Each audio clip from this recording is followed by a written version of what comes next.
নমস্কার, চুমকি ব্লগে সবাইকে স্বাগত জানাই।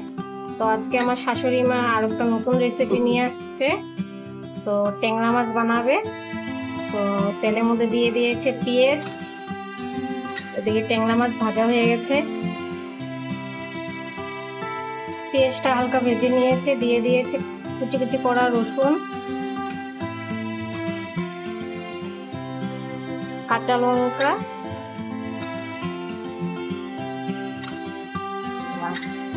আদা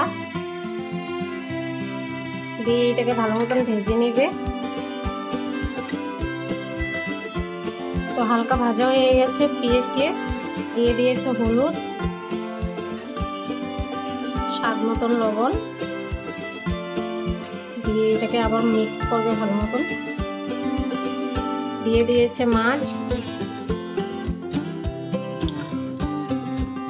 তো পাতুরি করবে তো একদম হালকা জল দিবে, বেশি জল দিবে না।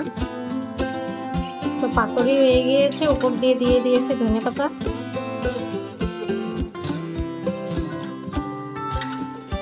তো আমার শাশুড়ি মা বানিয়েছে ট্যাংরা মাছের পাতুরি। তো তোমাদের ভিডিওটা কেমন লেগেছে কমেন্ট করে জানাবে, আর ভিডিওটা ভালো লাগলে একটা লাইক শেয়ার কমেন্ট করে দিবে।